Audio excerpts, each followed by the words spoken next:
नए साल में मोबाइल ग्राहकों को कई सौगात मिल सकती है। रिलायंस जियो के आने के बाद टेलीकॉम कंपनियां अपने ग्राहकों को बनाए रखने के लिए नए नए ऑफर्स दे रही हैं, जिससे उपभोक्ताओं की चांदी हो गई है।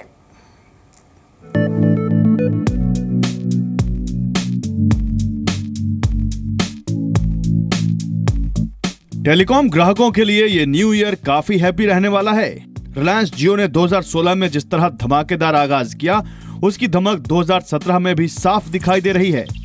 टेलीकॉम कंपनियां इस नए साल में कई तरह के ऑफर ला रही हैं, जिससे न केवल पुराने ग्राहक बने रहें, बल्कि नए ग्राहकों को भी जोड़ा जा सके। इस नए साल ग्राहकों को जो तोहफे मिलने वाले हैं, उसमें शामिल है रिलायंस जियो का सस्ता वोल्टी फोन लॉन्च, जिसकी कीमत होगी 1 से 1,500 रुपए के बीच।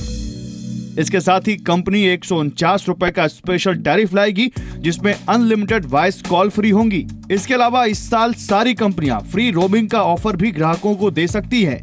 प्रीपेड ग्राहकों के साथ ही अब पोस्ट पेड ग्राहकों को भी कम दरें ऑफर की जाएंगी।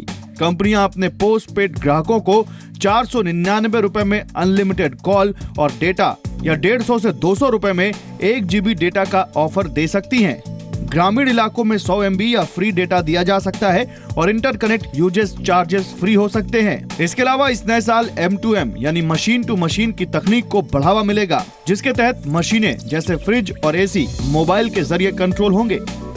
रिलायंस जियो अब तक 7 करोड़ ग्राहक बना चुका है और कंपनी के 31 मार्च तक 10 करोड़ ग्राहक बनाने की योजना है। इसी वजह से बाकी कंपनियों के ऊपर जबरदस्त दबाव है और वो ग्राहकों को सस्ती और अच्छी सेवाएं देने को मजबूर हैं। जाहिर है टेलीकॉम ग्राहकों की इस नए साल खूब चांदी रहने वाली है। असीम मनचंदा, जी मीडिया, दिल्ली। सुप्रीम कोर्ट ने आज भारतीय क्रिकेट की तस्वीर बदलने वाला फैसला लेते हुए BCCI अध्यक्ष अनुराग ठाकुर को BCCI के अध्यक्ष पद से हटाने का बड़ा फैसला दिया। अनुराग ठाकुर के साथ साथ BCCI सचिव अजय शिर्के की भी उनके पद से छुट्टी हो गई है।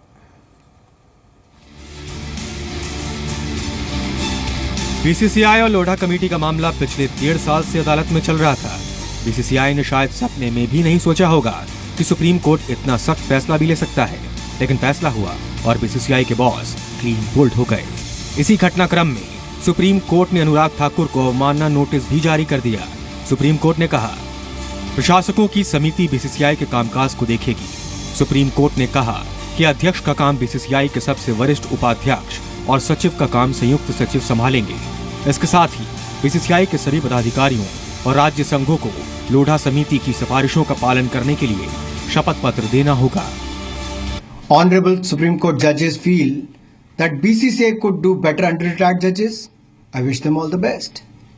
I'm sure cricket will do better under their guidance. My commitment to the best of Indian cricket and autonomy of sports will always remain. Anurag Thakur और अजय शिर्के के साथ गाज उन लोगों पर गिरी है जिन्होंने लोढ़ा समिति की सिफारिशों को मानने से इनकार किया था। लोढ़ा पालन की सिफारिशों को मानने से इनकार करने वाले BCCI और राज्य संघों की सभी पदाधिकारियों को भी अपना पद छोड़ना होगा। सुप्रीम कोर्ट ने आज आदेश दिया है। अब उम्मीद है कि सुप्रीम कोर्ट का आदेश जो 18 जुलाई 2016 को पास हुआ और हमारी रिपोर्ट जो है वो अब क्रियान्वित होगी। लेकिन अनुराग ठाकुर की मुश्किलें सिर्फ यहीं कम नहीं हुई हैं। अनुराग ठाकुर पर अदालत की अवमानना का मुकदमा अलग से चलेगा और अगर ऐसा हुआ तो ये उनके राजनीतिक करियर के लिए खराब होगा। फिलहाल लोग इसे क्रिकेट की जीत से जोड़कर देख रहे हैं, लेकिन लोढ़ा कमेटी की सिफारिशें अगर BCCI में लागू हुई तो बाकी खेल संघों में इसकी लागू होने का रास्ता खुल सकता है। ब्यूरो रिपोर्ट, जी मीडिया।